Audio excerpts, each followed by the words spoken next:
Good evening, good afternoon, and good morning, everyone, depending where you are. Welcome to Connect Africa. We are okay. So I'm hearing my echo here. Sorry for that, but yeah. So I am here with KwameGonza. This is our bi-weekly session every Tuesday and Thursday. So we are here again, bringing you the information, knowledge. Based on research, of course. So tonight we are going to explore the man in the continent who is leading the Eastern African nation, Kenya, William Ruto.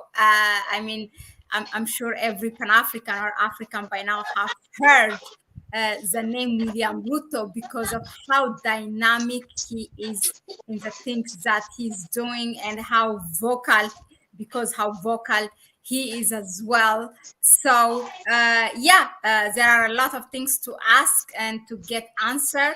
Welcome, Kwame. Thank you so much, Mahlet. Greetings and regards to everyone who's watching us.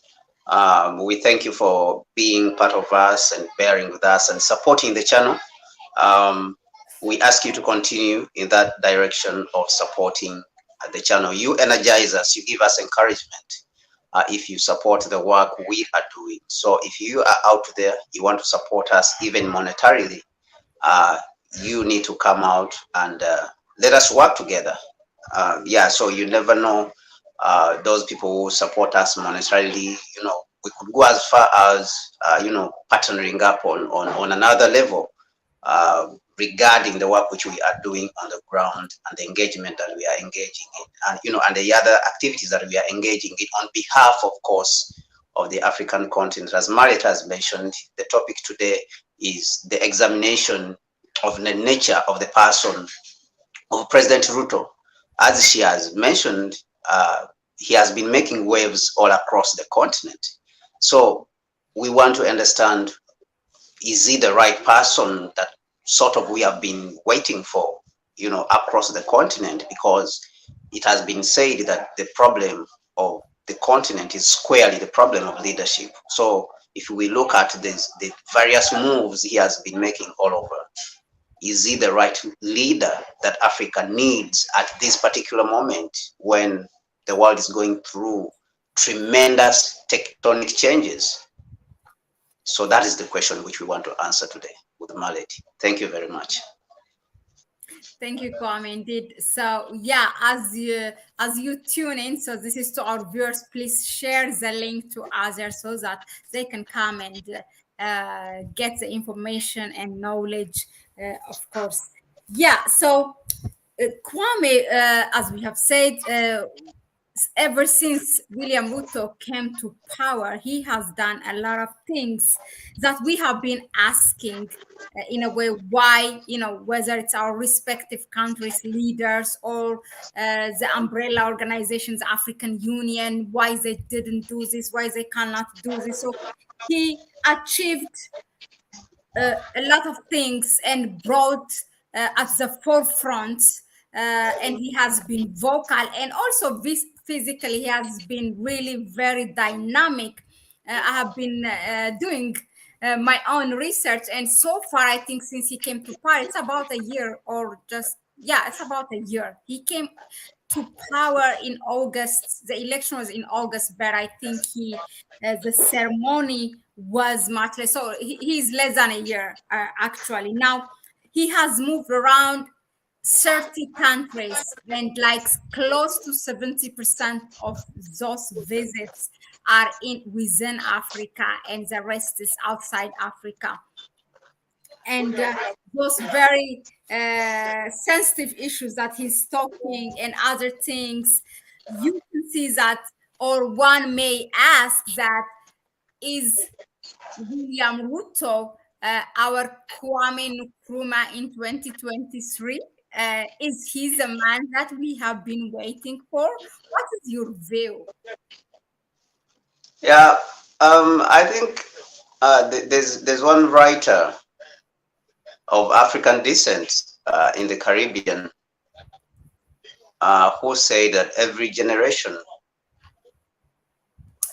must discover its mission. Every generation has its mission, The and it one must who wrote discover. Yes, I think I've just forgotten the name who wrote that one. Every generation must discover its mission and fulfill that mission or betray it. So then that comes close to answering the question which you asked, whether it's the Nkrumah of our time, is because each time or period or generation has its leaders, and those leaders could be bad and other leaders could be good, depending on the situation. And of course, as he said, they could choose to conform with the system, and of course that is the betrayal of their generation, and not contribute or face the problems of the time and fight against them.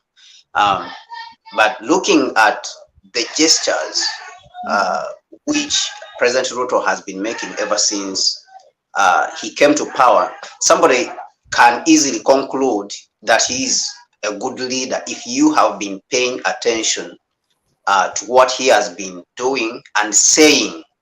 Okay, of course, I know many people say it's not about what you say, but the mark of a good leader is a vision. That leader has to have a vision. Okay, and because we are facing a lot of problems on the African continent, all of us, the continent right now is sort of in search of a leader who can articulate Africa's problems and then give a solution. And that is one of the things which we see that President Ruto has come out when you look at his steps. I'll single out the speech which he gave at the Pan-African Parliament.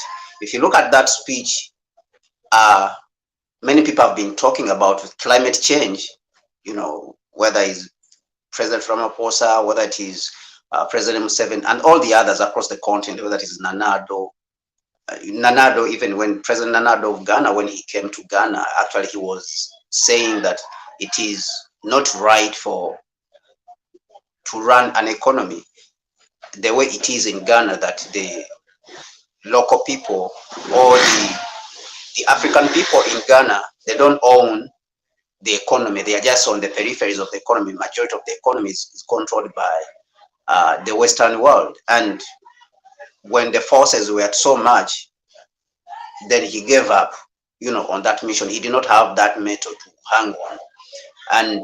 But even though he spoke like that, he did not give a solution to the problem of the fact he did not have the courage or even the clear solution to implement, to address the problem which he saw. I remember, even though I don't like Barack Obama, but recently Barack Obama said that there's many people who see problems and they articulate problems, but it is important for society to have people who have the solution to the problem and they are willing to dedicate their time to solving that particular problem. Now that takes me back to the speech which President Ruto gave when he was in South Africa at the Pan-African Parliament. He spoke about climate change. Like I said, many other presidents have been speaking about it. But on top of that, he put that in the context of what is going on across the globe right now. He put it in parallel lines with the problem that is being spoken about a lot across the globe of pollution and the carbonization of the atmosphere across the globe, and the fact that the West has been coming to Africa to lecture Africa about climate change, and yet Africa has not been contributing to this pollution. If you look at what Africa has been contributing, is negligible, and yet these people are running to Africa to talk about climate change instead of addressing it in their places. So Ruto came up with a solution and said, okay, you are coming here now, do not come with the solutions. Let us come with the solutions so that we can address this problem together. And they don't want that. So, but he has the solution and he's insisting that this is the solution. And that solution, if it is adopted, actually, it will help to address Africa's industrial problem. And he's talking about Africa could be the green factory of the world, whereby we can manufacture these goods for all of you across the globe here in Africa, and then you can stop polluting, everywhere where you're setting up industries. So these are solutions. You can see that he's talking about addressing the energy problems of the continent, and then addressing the industrialization issue, which of course will lead to the creation of jobs across the continent. And he has insisted. Now, when it comes to issues like, for example, the Pan-African payment, payment and settlement system, which I was speaking, to today. I was speaking about it today with a colleague of mine, and the Pan-African payment system was launched in 2001 in Ghana, in Accra, because that is where the secretariat of the Africa Continental Free Trade Area is. And this is a project which was worked on by the African Union and its two organs, which is the Africa Continental Free Trade Area and the Africa Import and Export Bank. They are the ones who produced this solution. And because the West minimizes Africans, they never thought that this could be an issue which would address Africa's problems, and it could be something which would challenge the dollar, because they minimize Africans. They look down on Africans. That is the norm. They are racists, to be precise. So they never thought that this could be a problem. But recently, of course, even that issue came up in the United States Congress during the financial committee, hearing. They held a hearing on the dollarization and how they should maintain the dominance of the dollar. And the Pan-African payment and settlement system came up that Africans are also trying to come up with something which is trying to challenge the dollar. But before they did not. But why are they doing this? It is because President Ruto came and spoke about it. Majority of the other African leaders across the continent, no one has been speaking about it the whole of 2020 until President Ruto came on the scene, and he supported it. He supported the Pan-African payment system, Pan-African payment and settlement system, because he saw there's a solution in it which will address problems in Africa. And hence you see that when he was in Djibouti, speaking to the parliament in Djibouti, he was asking, why are we trading in dollars between Djibouti and Kenya? What is the point? What is really the problem? Because he sees that it doesn't make sense. Why would Djibouti and Kenya look for dollars to trade? It doesn't really make sense. So these solutions, some of them are there even on the continent, but they lack, there's political will, the problem of political will. And this also, President Kagame has been mentioning it, very much, the creation of a single military on the continent, for example, in 2002, which President Gaddafi was championing. What stopped it so that Africa can be able to address its own security problems? Today we would not be having these terrorists which we have in the Sahel, but it is the political will. The problem was the political will, that the leaders, they are always neglecting their responsibility. So this is what we are seeing, that President Ruto is willing to take that risk, is willing to provide the solutions, and he has the political will, because that is what we are lacking across the continent. The people are lacking the political will. They fear to challenge. They fear to challenge the West. They fear to challenge the United States. They fear to challenge Europe. And of course, that is because of various reasons. Maybe we can talk of what happened to President Magufuli. We can talk of what happened to, Patrice Lumumba, that they will come and kill you. But I think what we have to be firm about as Africans, if we have a solution, we have to stick to it. And these people, they cannot, killing cannot be a sustainable mode, of keeping their interest, of maintaining their interests in the African continent. Just like how President Museveni, when he was in South Africa, he said that the neo-colonial system has failed. They cannot, rely on killing leaders, to sustain their system. That system is fading away and is being defeated even up to date. So I think that African leaders have to come out more strongly and defend. And we have seen that, of course, we have seen that with the president of Namibia. We have seen that President Museveni himself, and we have seen a couple of other leaders across the continent trying to come out and really defend the interest of the African continent. We have seen President Ramaphosa and Madame Naledi Pandor, the Minister of Foreign Relations of South Africa.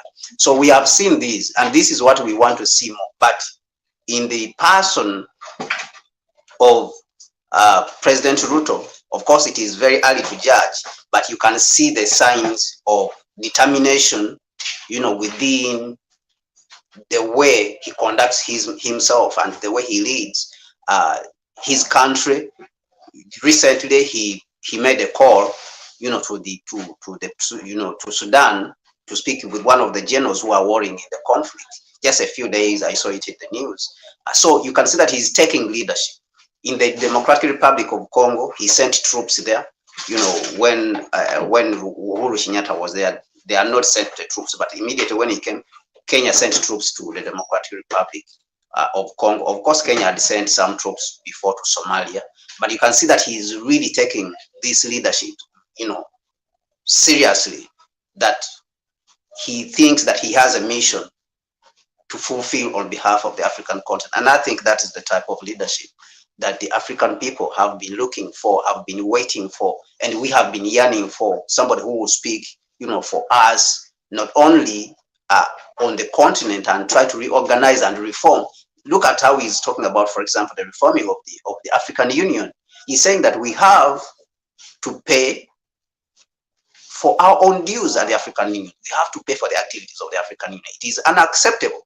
This is the language he uses. He said that it is unacceptable that somebody else is paying for us, and yet we say that it is our African Union. So you can see, he said that he is talking to various leaders, and so far he has got about 70 African leaders who have agreed to finance their budget to pay for, and they are still talking to others. So you can see that he's already taking leadership in that direction.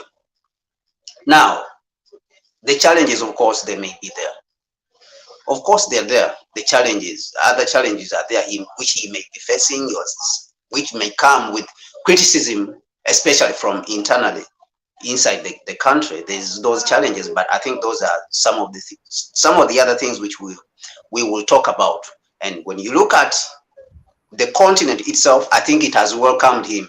If you look at how much he has empowered even the African Union, you can see that he's almost similar to what Prime Minister Abiy Ahmed also has been doing. And I believe that maybe it's because they are within the same age group, because they are seeing the continent and the world in a different way, that Africa has to change the way it is operating. And that is why you see people like Kagame, President Kagame, Prime Minister Abiy,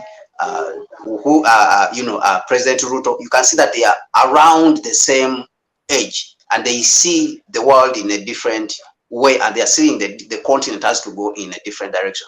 And that is why we want to see them working more closely. So that is maybe the mixing link right now, that we want to see Ruto, we want to see Prime Minister Abiy, we want to see President Ramaphosa, we want to see President Kagame coming much more closer and starting working together to push the agenda of the continent. Of course, it is happening, but we want to see it more and solidly. And when we talk about, for example, the Africa Continental Free Trade Area, you can see that even the Secretary General of the Africa Continental Free Trade Area, Mr. Wamukeli, he has also picked very much, a lot of interest in President Ruto, that they look very close, and because they are around the same age group, so they see the continent actually differently. And because he has chosen to champion all the cause, he has chosen to champion all the causes of the African Union. You can see that even people like Musa Faki of the African Union, chairperson of the African Union Commission, he has become very close. He has come very close to President Ruto, because he has been empowering the African Union and telling them that they need to do the job. But he will speak. They will work to see that they get more power, so that the African Union gets more power. And the guys at the African Union also are very happy with him. And so you see some of these summits. You can see that a lot of summits have been going to Kenya, and a lot of business, summits have been going there. The Africa Continental Free Trade Area has also been sending a lot of summits to Kenya, because they are seeing something. And this is what I want people to understand, that it should not take us very long as Africans to understand that a special leader has come. We just need to notice his actions and how he's moving, his movement. Does he have a solution to the problem? Does he have solutions to the problem? And is he pushing his colleagues, his counterpart, presidents, to implement these problems? I mean, to implement these solutions and solve this problem. And these are the signs which we have to look at. And I understand that for other people it's difficult to analyze such a person and come up with these conclusions, but that is why we are here as the channel Connect Africa, because we have been studying Pan-Africanism and imperialism and some of these leaders for the last 10 years. We have been in the field. We have that much experience that we are able to analyze for you, so that you can get a clear picture of what somebody is up to, whether the person is just talk or the person is the right person with the right actions that will be able to lift up the continent to the position where we want it. Yeah. Okay. Thank you. No, I mean, you have laid out all the things that what the man has been doing. But I would like to ask this. It's not really my plan to make it as a second question, but you mentioned those leaders, Ruto, Ramaphosa, Kagame, or Abe. But there are also leaders who are quietly doing their job in the continent and who are not noisy. And that's not, for some reason, their style. And we should also give recognition for that. And I see some comments here, and because I share, not because I wanted to support or anything, but because I share the view, like countries like Eritrea. I mean, I cannot say even make it plural, because I think yes, Eritrea. yes, even Mali.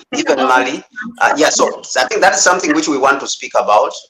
So yes, so some leaders do not talk very much, but they are doing the work, like you mentioned, Eritrea. We have Mali, and even right now we have Burkina Faso. There's a lot going on under the structure changes. They are making structure changes in Mali and Burkina, and in Eritrea the structures have already been changed, very much, but they don't talk about it. So now this is where I speak about countries which have been on the ground for a very long time, because you may find that some of these leaders do not have enough resources, and that is the problem which we have been facing on this continent. We are facing that problem a lot, that you find that some of the governments, they have the right ideology, Pan-African ideology and revolutionary ideology. Talk about Zimbabwe, for example. But they have not been pushing the edges very much. I know, of course, Zimbabwe is facing a lot of problems, but I think Zimbabwe should have pushed much more. The sanctions in Zimbabwe should not have spent 20 years on Zimbabwe without it mobilizing the African continent. That means you are weak in diplomacy. You are weak in diplomacy. I know the other African leaders have been pushing and saying sanctions should be dropped from Zimbabwe. Even up to now, they are still saying it, and they started saying it way back. But I think Zimbabwe should have pushed much more aggressively, to the point that Africa would threaten the United Nations of pulling out of the United Nations, that they should drop if the United States doesn't drop the sanctions, which are illegal. You see, and so you can see that Zimbabwe should have done much more across the continent, because some other countries, even the leaders there, they may not have enough resources to wage an all-out war across the continent or mobilize the whole continent. And of course, in that you can even speak about people like President Kagame. President Kagame has been speaking about reforming the African Union, but Rwanda is a very small country, so he doesn't have the resources to wage that kind of all-out war on the continent. But he has been saying that the problem we have in Africa is political will. So you can see that he has the will, but there is resistance among the leaders, even because he was given the task. President Kagame was given the task of reforming, leading the reforms of the African Union, and that means they had to come out with solutions for. They spoke about self-financing. the continent should be able to finance the African Union. But the solutions when they came with them, if you remember, even the passport, the African Union passport, which was supposed to be given to the citizens, was launched, I think, in 2018 in Rwanda, in Kigali, by President, the chairperson that time during that period was Madame Nkosazana, who's from South Africa, Nkosazana Zuma.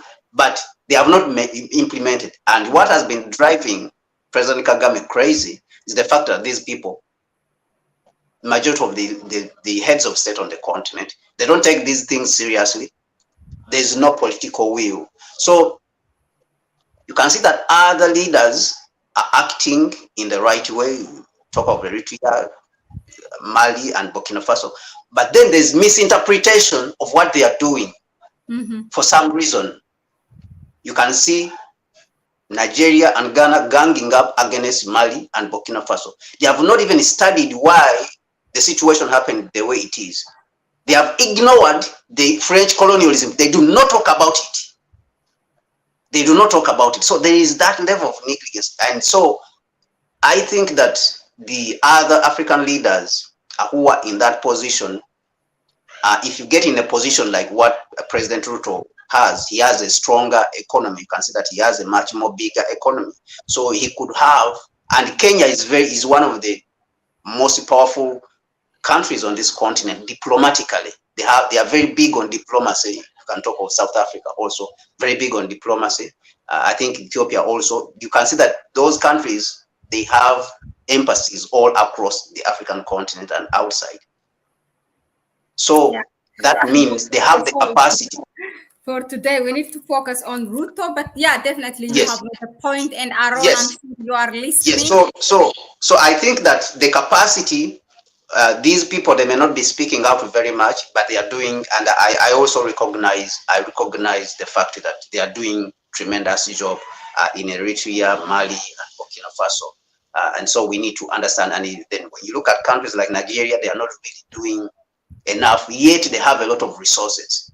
Nigeria has so much resources at its disposal that the only problem now that is happening is that the leaders are corrupt. They are just destroying the country and making people suffer and neglecting the responsibility of defending the continent, which they have done, like what South Africa is doing, which we have spoken about yesterday. Like what South Africa is doing. Instead, Nigeria is working with Africa's enemies. They have, let me say, Nigeria's leaders or Nigeria's heads of state. That's what they are doing. Instead, they are working with Africa's enemies, instead of working to defend the African continent against external aggression. Of course, you can listen to President Tinubu, his recent speech at the ECOWAS, that he will root out, terrorism, what he called terrorism, coups, what. He will work with the Americans. That is what he said. He will work with the Americans and the British and the French to remove the coups. So you can see that it is as if somebody is ignorant. So we have that problem on that side. So when we get a leader like President Ruto, Prime Minister Abiy coming together, because you can see Ethiopia also is reasonably, even though it has problems. Of course, all of us have problems at home. All countries have problems. Kenya too has problems. Ethiopia, tremendous problems. But still, Ethiopia consider the economy is around $120 billion. Kenya, I think, is also more than $120 billion, more than $100 billion.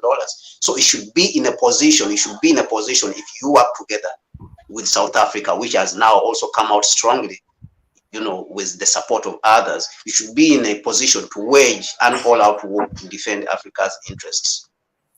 Yeah, so thank you, Kwame. For today, our focus is Ruto. So even if it's really interesting what we have just, thank you, Aaron, for bringing that up.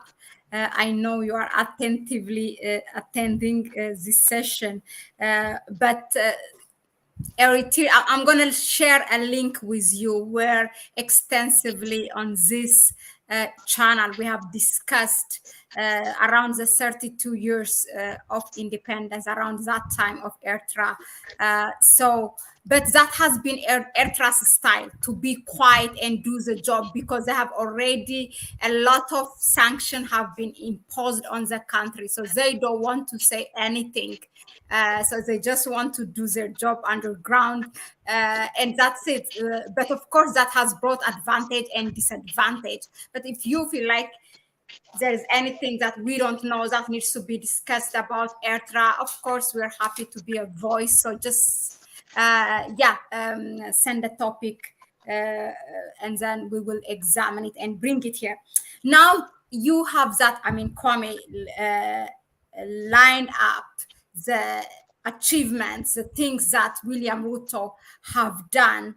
We have seen, even in our lifetime, me and you, when such leaders are vocal and have plan and active and very practical, dynamic, and working for the, not only for the people that they represent, but also for the whole of Black people or Africans in the continent and outside. We have seen what their fate has been. To speak one, to mention one, is Gaddafi. And definitely, we have also have observed some symptoms or like signs that the West might have been interfering in Kenya. We have seen 2 times protests, including the recent one. So what are the threats that are surrounding President William Ruto right now? Yeah, I think President Ruto has problems, of course, internally. It would be unfair for me not to say that he has some problems internally.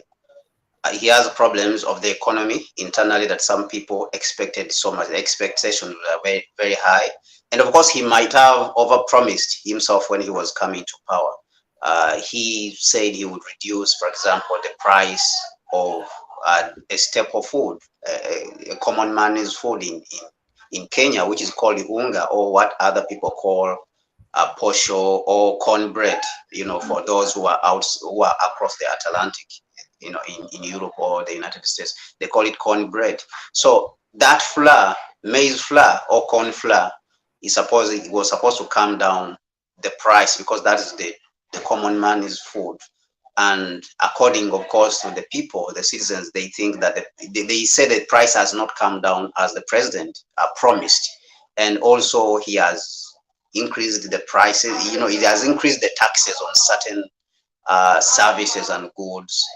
And this, they think that it is not good. And so that is what you can see, that it has produced a lot of opposition within the country itself, to the extent that even the opposition, people like Raila Odinga, they are capitalizing on this. And this does not mean actually that Odinga has solutions to the problem, but it is just that he uses this to push his own interests, because he wants to get to power, he wants to be in power, and so he wants to make sure, starting from the term, because this president has just come to power, starting from when the term has begun until the end, he wants to frustrate the president so that he's hated by the people, and then he will not be, of course, elected. It will not be possible for him to be elected for a second term, and this would be the goal. And sometimes when the enemies of the African continent see that a leader like this has come and he has problems, they normally capitalize on this. And that is the external threat, of course. This is the external threat. They capitalize on this to the extent that even they might push the person's life in danger, that they would eliminate him to certain, in certain instances. We saw this happen with President Kwame Nkrumah, because Kwame Nkrumah was pushing the interests of the African continent. They saw him as a threat. Even memos came out from FBI and the Department of Intelligence Agency, psychological studies on Nkrumah, and they were saying Nkrumah is undisputed in Ghana, is the maker of Ghana and stuff like that. But he has problems in the country, so we should capitalize on those problems. So these are some of the memos from CIA which came out later after the overthrow of Dr. Kwame Nkrumah. So they will come and capitalize on those small problems which may be in the country. And of course, they will be big for the people internally. But what is really at stake on behalf of the continent when we have such a leaders is much more than what is at stake internally, with the fact that some of the problems internally may not have been addressed. And it shows you even what happened to Ghana, that after President Nkrumah, they capitalized on the dissatisfaction inside, and they connived with the external powers, the internal threats, combined effort with the external threats. Who looked at Nkrumah? The external threats, of course, they said Nkrumah was the most dangerous person on the African continent who was sabotaging American interests, Western interests. So they have to remove him. And of course, that started from the Congo. So when they see that, they capitalize on the internal threats, and then they combine the effort, and then they will demonize the leader. And why? Is because he's hitting them where it is paining.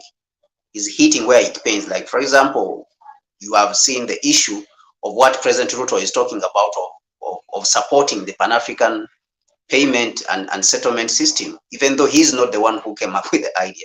But the fact that he's forcing everyone, is bringing attention to everyone that there's a solution and we should be able to implement it. We should stop, playing around. We should be serious. We should be determined in our approach if we want to solve problems of the continent. So they may see this as a threat. You have seen the United States, how it behaves on people who try to overthrow the dollar or to de-dollarize. We have seen what happened in Libya. We have seen what happened in Iraq. This is how the United States behaves. So they don't joke when it comes to their currency, that you are trying to weaken it.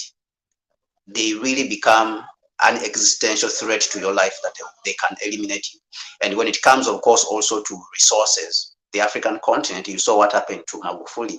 Even President Magufuli used to speak about the fact that his life could be in danger, but he said he's willing to give up his life. If you listen to some of the videos which were published during that period on this guy's channel, I think that channel is called Make Africa Great. He normally publishes. He used to publish those videos during the COVID period, when President Magufuli was saying that he's willing to give out his life as long as his people are living well. So he will he will force these companies which are mining in Tanzania to the table and take what belongs to Tanzania. And that is what he did. And this is how he raised the money. He never borrowed any money, but he was able to carry out massive infrastructure. So they see you now as a threat. And Magufuli also knew it, that these people, they want to take him out, because he forced them to relinquish resources. And we have been talking about corruption. This shows you that Africa's problem is not majorly corruption, but the fact that people are stealing from it. And I know this is a point of argument which we can argue about with the people. But if there's anyone who thinks that they can argue with me on this and want to have a discussion on it, I think that one I would welcome it. But data shows that the major problem on the African continent is not really corruption, but the stealing of Africa's resources, that the money that is supposed to come to the Africans is stolen by the Western world majorly.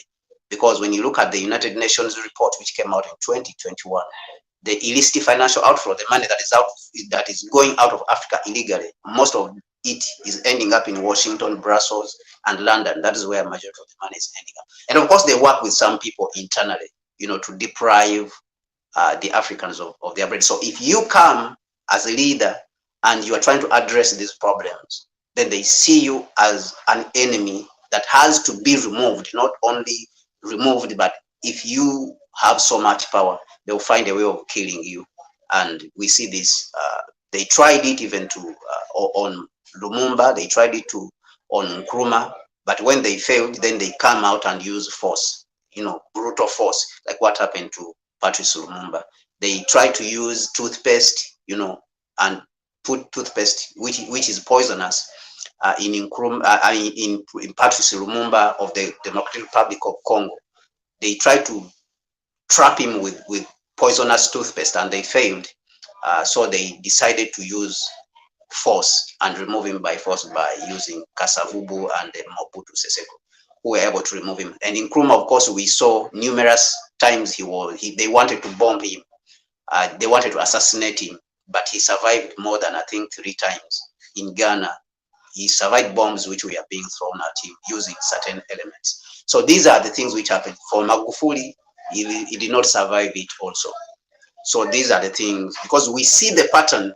That's why we immediately made the conclusion that Magufuli was removed, because of the way he was, the steps he was making, if you look at him. So this is a major threat to the life of President Ruto. And really we need to find a way of maybe talking to other leaders and talking to him himself, so that these things can be countered before they become fatal. They become huge problems which would claim even his life.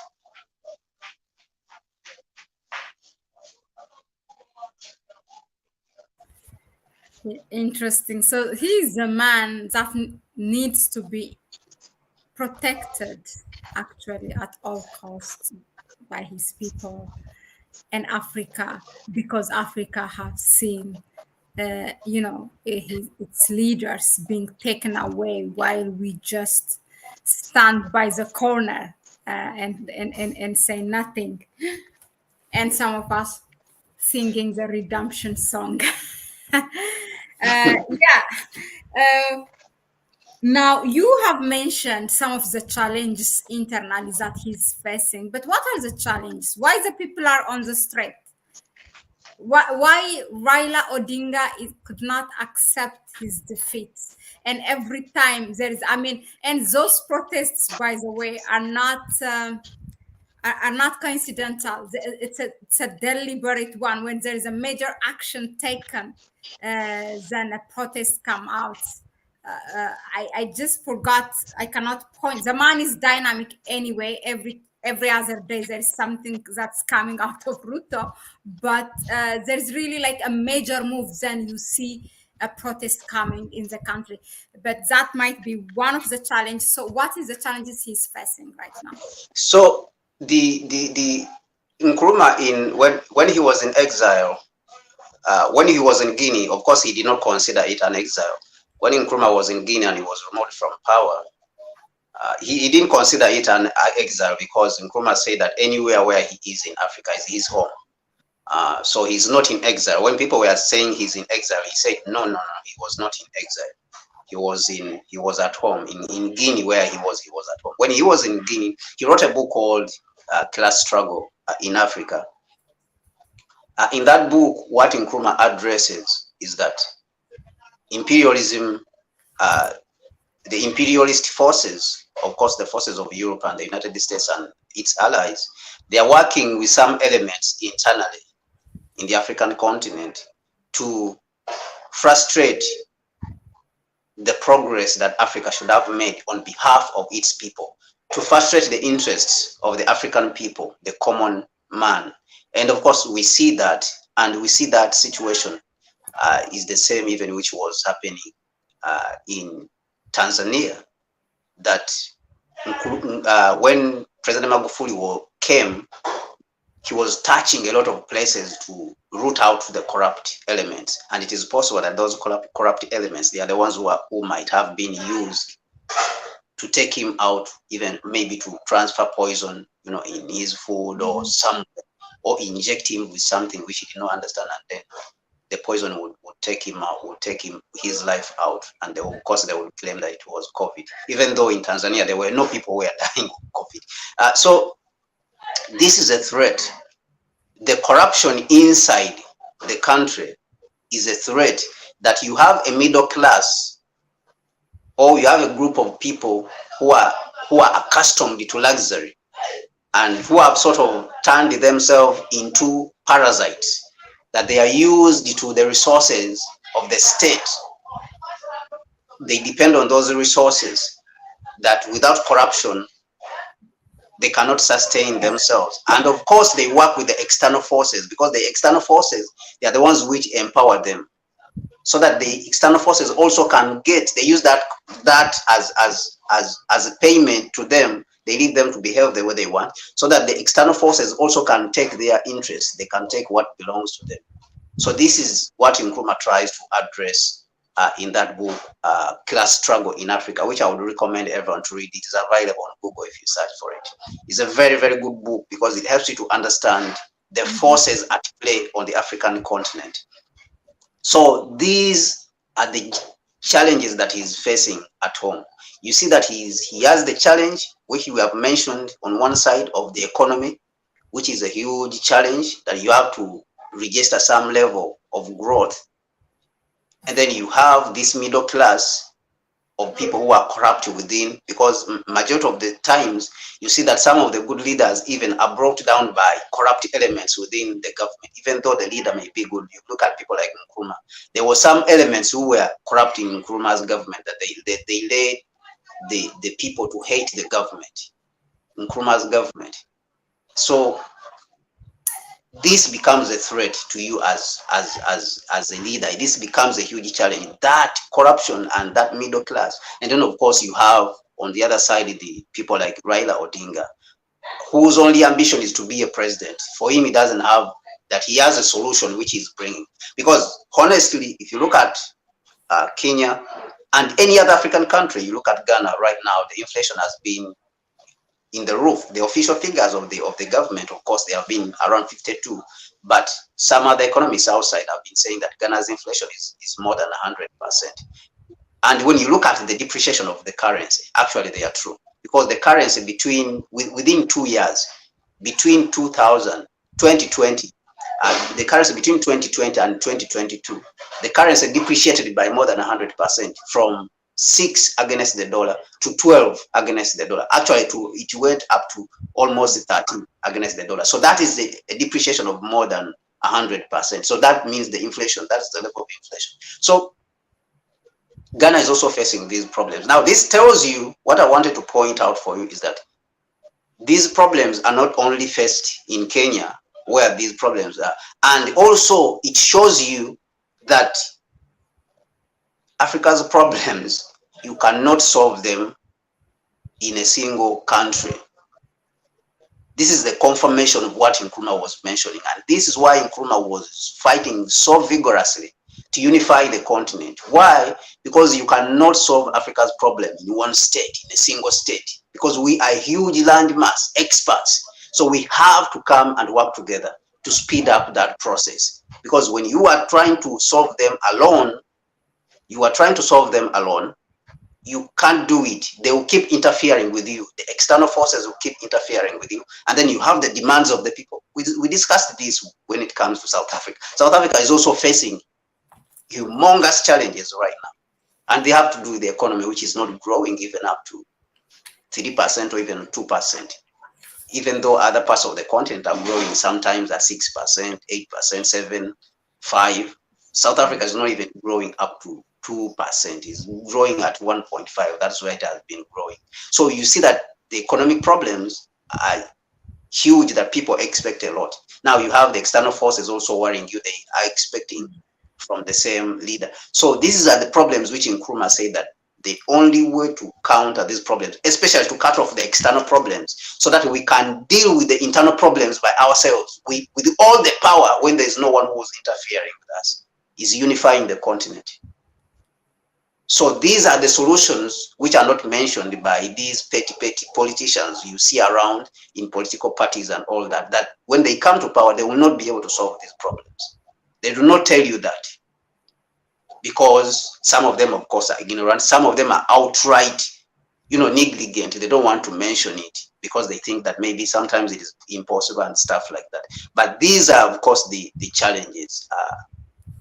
I've just tried to articulate these problems. I don't know whether I've done a good job, but there are huge problems that he's facing. So he's a very courageous person to see that he has even come out within this short period to show that he has a vision for the African continent, because that is the only way. If we don't unify the continent, you can do whatever you want in Kenya, but you will not solve the problems and finish them, or even make a mark and make a scratch on them, because you have so many people who are poor right now. Yeah, indeed. Interesting. We have seen now. Let's examine further again William Ruto. We have seen different leaders ever since Kenya's independence from colonialism, like Arap Moi, the Jomo Kenyatta, and Uhuru Kenyatta. We have Kibaki, and maybe I don't know. Maybe I have missed some.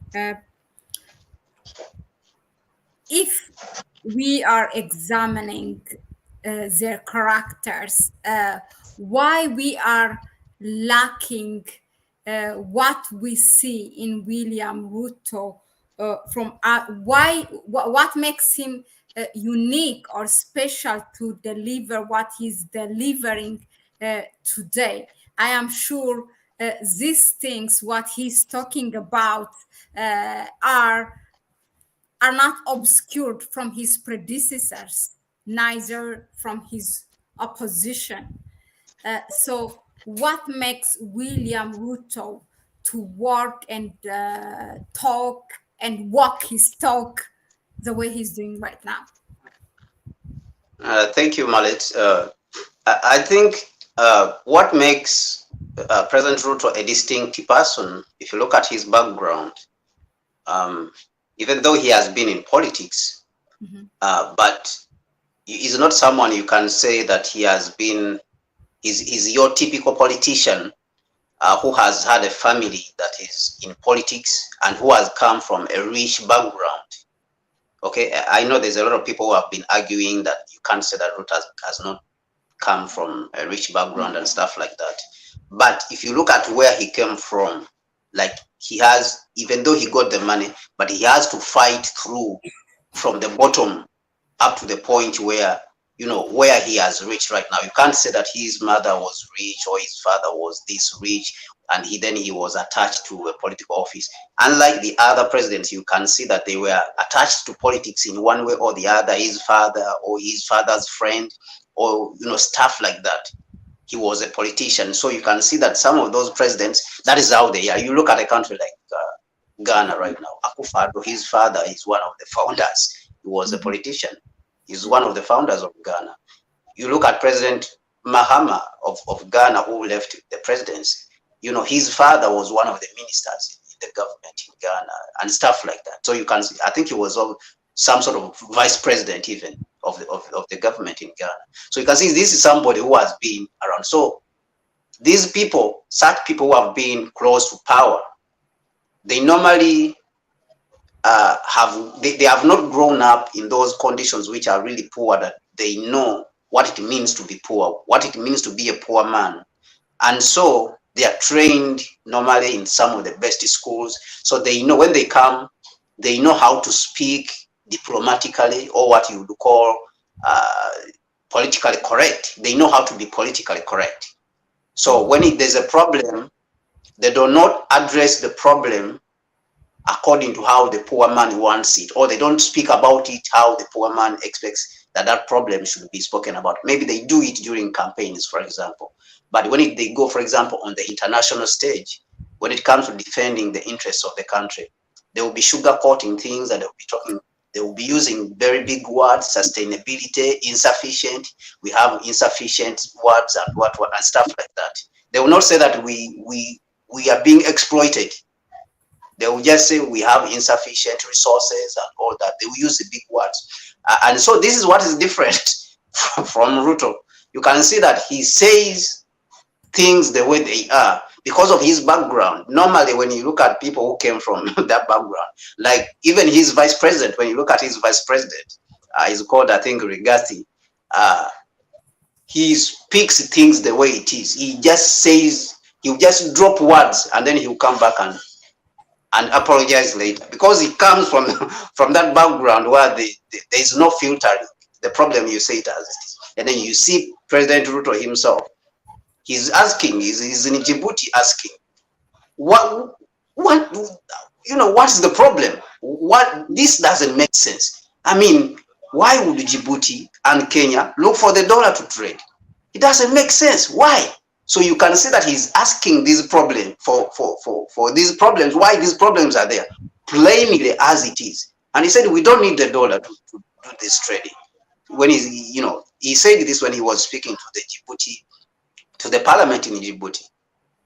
But when you look at the other leaders who have come to power, you see majority of them are accustomed to power. They have been ministers, they have been what and stuff like that. You see them, or their fathers have been ministers, they have grown up in rich.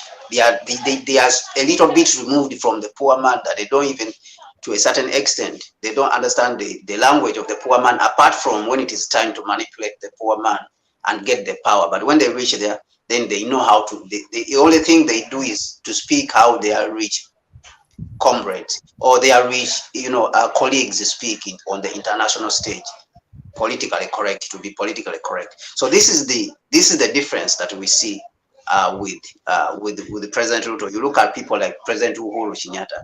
He grew up in a rich family. His family was rich. His father was the president, one of the founders of the country of Kenya. So you can see that he knows diplomacy. He would speak diplomatically, even on the international, even on the international stage.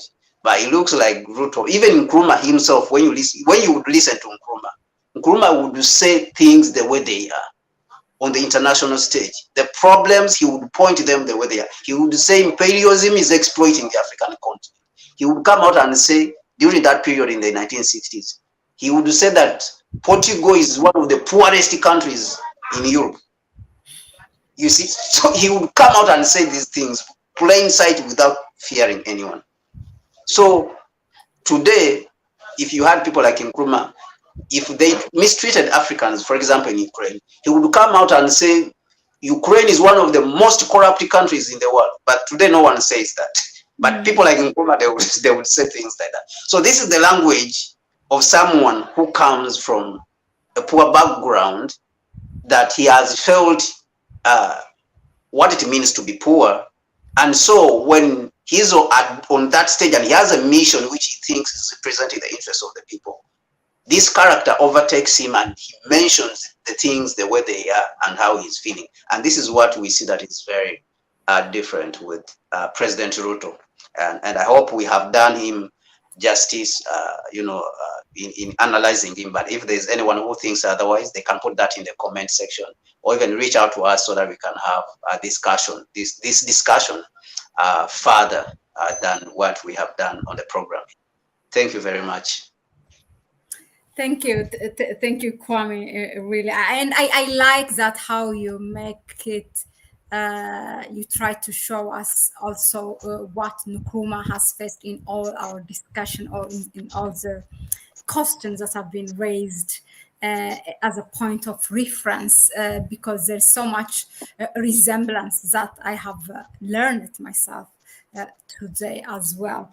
Every day I sit behind this screen doing this program, I say I learn a lot. Every day is a learning process. Now, can we say that Ruto is a manifestation for Africa, that Africa really does not lack that leadership that we have been always saying, okay, Africa's problem is in leadership?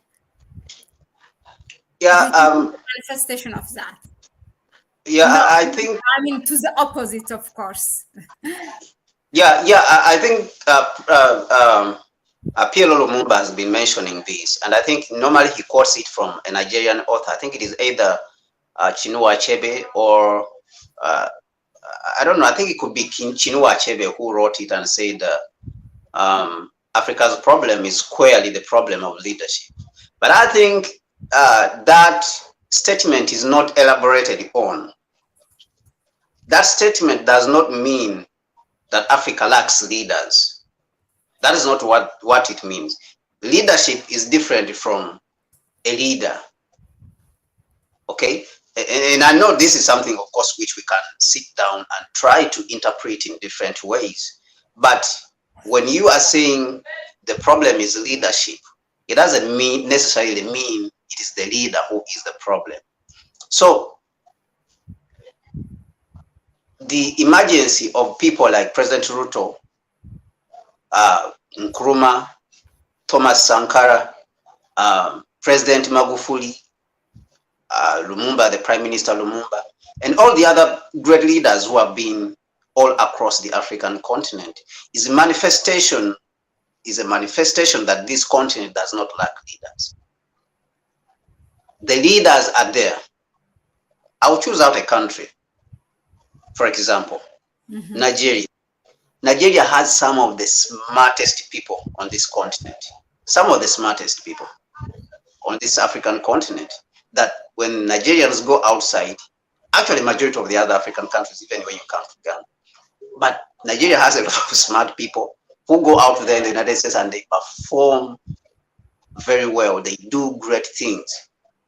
You know, there's a gentleman who owns even an airport. He's called Ogunlesu. He's in Britain.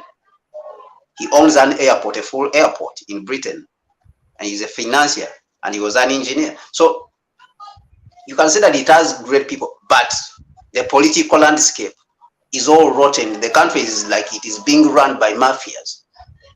People who don't care about the country. They don't care about the common people. You have seen the words of what President Tinubu has been saying. They do not care about the continent. That, as we said, they do not care about the country taking its position on the continent to protect the interests of the African continent. So I would like to suggest that the problem we have on the continent is not the leader, but the leadership system, the system that is bringing these leaders. So you have the leadership problem because of the system that is bringing these leaders. So we have a system, a political system, because the political system, of course, is the leadership system. We have a political system which is imported onto the African continent. That this system, it suppresses the good leaders and frustrates them, and they go out of the country. And then the criminals, they take over. The bad ones, they take over. So once in a while, the good ones are produced, but for after a very long time. Unlike the Chinese system, that the Chinese system, even though it may delay for some years to bring a good leaders, maybe 10, but because in the Chinese system, it is very competitive. The leaders, they compete. It is very easy to land on a good leader who is very strong and knows where to take the country. But ours, everyone is welcome. There is no sort of like serious competition when it comes to leadership. So all criminals are, once they have money, regardless of how they got their money, they can come and compete and take over and do whatever they want with the country, which is not like how we see the system in China, that people have to be tested. You have to be in line for almost 30 to 40 years when you are being tested at different levels of leadership, which is unlike our African continent. And so these leaders now, people like Magufuli and Nkrumah, they emerge once in a while. And so that is what we are seeing also in Kenya. And of course, this is not to say that President Uhuru Kenyatta was a bad leader. I think he was a very good leader. He was a very, very good leader. But these leaders have categories that this one is doing well up to a certain level. This one exceeds the other. Uhuru Kenyatta was a very good leader, of course, especially when he was starting out. But he reached somewhere, I think, that he was sort of gassed out. Because when he just came to power, he was so pro-African and was so pan-Africanist, to the extent that President Uhuru Kenyatta came to Uganda and spoke to the Ugandan parliament and said Uganda and Kenya should pass the same budget, the same economic policies. We need to pass the same economic policies. But as the time went on, he was gassed out and he stopped even talking about issues to do with Pan-Africanism. But when he came to power, he had spent majority of his time touring the African continent and examining, and to the extent that even when they were swearing in the Ghanaian president, when Kenyatta had just been sworn in, the Ghanaian president who invited President Uhuru Kenyatta as the guest from the east to the west. So this is what we wanted to see. But as time went on, he was gassed out. So we see that Ruto has also come with a lot of steam. So we will see, we will examine, but so far what he has done and the vision he has shown that he has for the continent, I mean, he's worthy of applauding and supporting and reaching out to him and say, Mr. President, you are doing a good job. You need to continue. We support you, so that he can also be encouraged in that space and in what he is trying to do and accomplish. So the continent doesn't lack leaders, but it's the political system, the leadership system that is worrying. Leaders, we have them, many of them, we have them on the African continent. Thank you very much, Kwame, really for elaborating on that one. And yeah, with that, this is the end of our session for tonight. Thank you very much for tuning in, and those of you who were with us.